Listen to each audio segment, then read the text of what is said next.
Bună ziua! Bine ați venit pe site-ul lecțiideinformatică.net. Astăzi vom face despre paragrafe,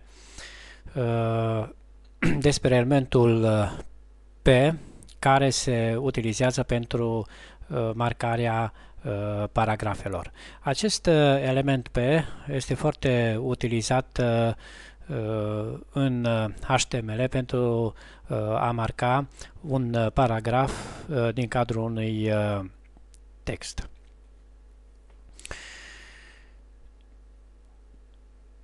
Pentru dumneavoastră este foarte important să știți câteva lucruri legate de acest element. Un lucru important este spațiul.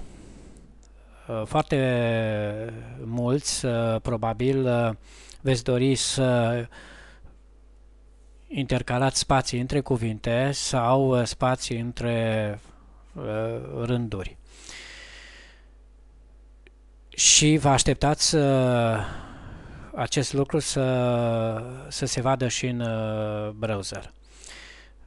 Din păcate, dacă veți folosi pentru marcarea unui paragraf doar acest element P, o să vedeți că aceste spații sunt ignorate de către browser.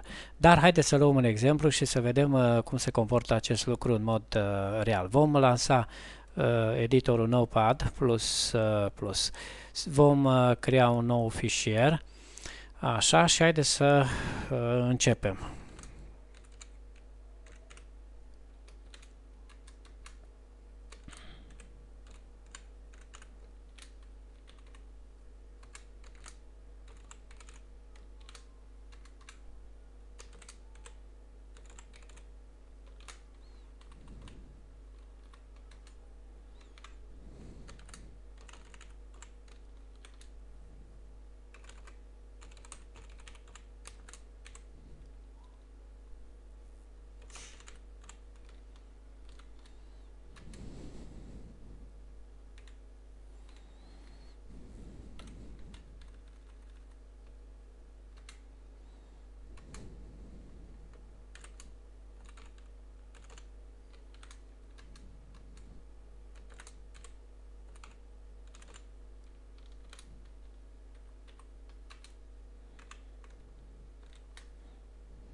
Voi copia un text ca să nu ne pierdem timpul cu scrierea unui text, deoarece nu acesta este scopul lecției noastre. Scopul nostru este să vedem cum se comportă în browser acest element P de marcare a paragrafelor. Așa. Foarte pe scurt vreau să vă arăt câteva lucruri. Observăm că avem câteva spații intercalate între cuvinte. Da? Avem aici un spațiu, un alt spațiu este între aceste două cuvinte și așa mai departe. De asemenea, avem două rânduri încadrate care sunt goale. O să vedeți că toate aceste spații sunt ignorate de către browser. Acest lucru am vrut să vă arăt. Vom salva acest fișier. Îi voi da denumirea de exemplu. Așa, și să vedem unde avem extensia HTML. Uitați aici. Bun, și salvare, yes. Și haideți foarte rapid să vedem dacă toate tagurile sunt corect introduse. Da, și haideți să rulăm într-un browser. Eu am să-l rulez în Chrome. Așa. Observați că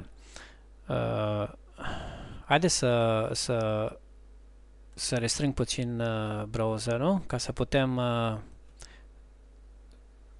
vedea atât ceea ce am introdus în browser, cât și ceea ce am introdus în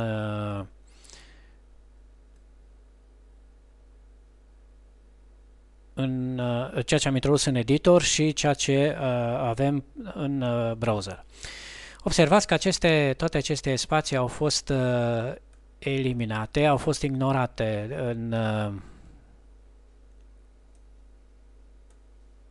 au fost ignorate în browser, da? Vedeți acest exemplu, toate spațiile suplimentare au fost eliminate, la fel și între cele două cuvinte, cum spațiile multiple, da? Uitați aici, da? Avem doar un singur spațiu. Celelalte spații suplimentare au fost eliminate. Deci, browserul elimină spațiile suplimentare. Browserul recunoaște doar un singur spațiu între cuvinte, deoarece din motive de estetică, altfel textele nu ar fi estetice, dar, de exemplu, aici avem acest exemplu, s-ar scrie împreună, deci nu ar avea niciun sens. De asemenea, browserul introduce un spațiu deasupra și de dedesubtul unui rând. Pentru, tot din motive de estetică, de a fi între rânduri un spațiu gol. Așa, ce ar mai trebui să știți?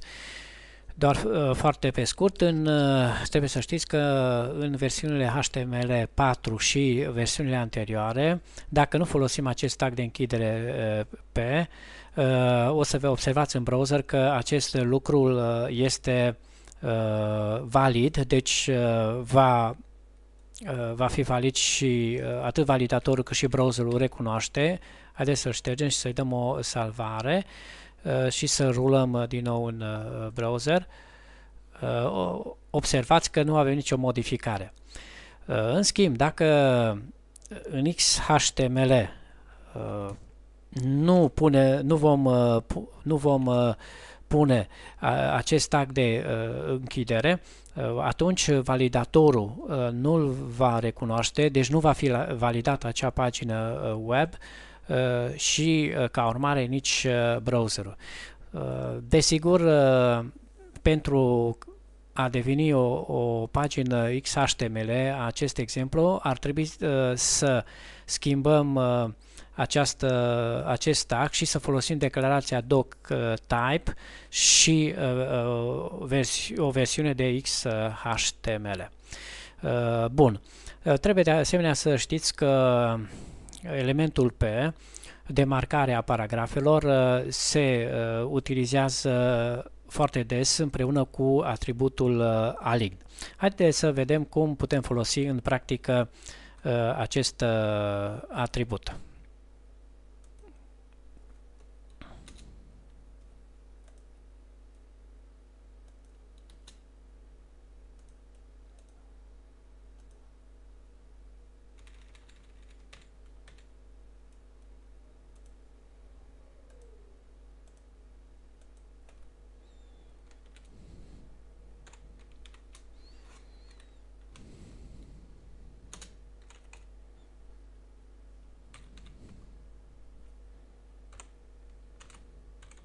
Deci, mai întâi de toate, trebuie să știți că acest atribut align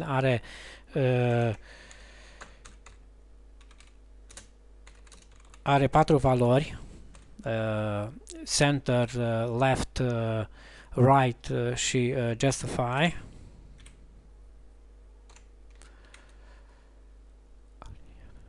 Așa, haideți să utilizăm copy-paste ca să mergem mai repede.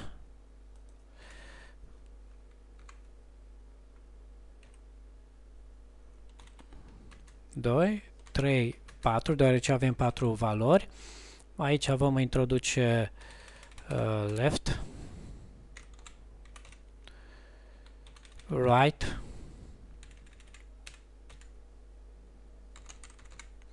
și justify.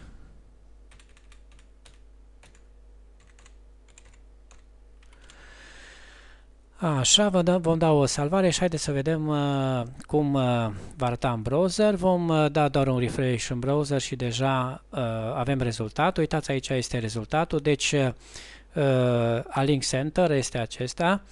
Da, ar fi trebuit să schimb textul, acum observ, și atunci aliniat la stânga, aliniat la dreapta,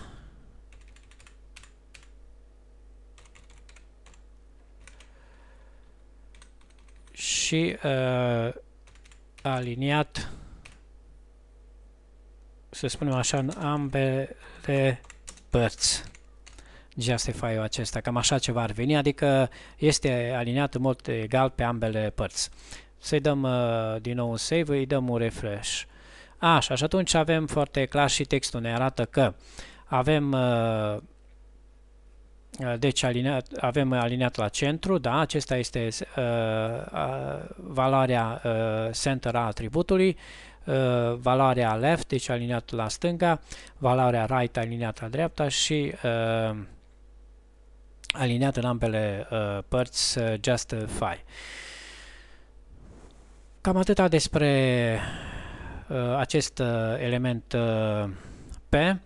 Vă mulțumesc foarte mult că ați participat la această lecție. Vă aștept la următoarele lecții pe site-ul lecțiideinformatică.net. De asemenea, vreau să vă spun că toate aceste exemple video pe care le facem, precum și exemplele scrise, puteți să le descărcați mergând în meniu pe Download, după care pe secțiunea HTML, categoria elemente de marcare a limbajului HTML. Vă mulțumesc foarte mult, la revedere!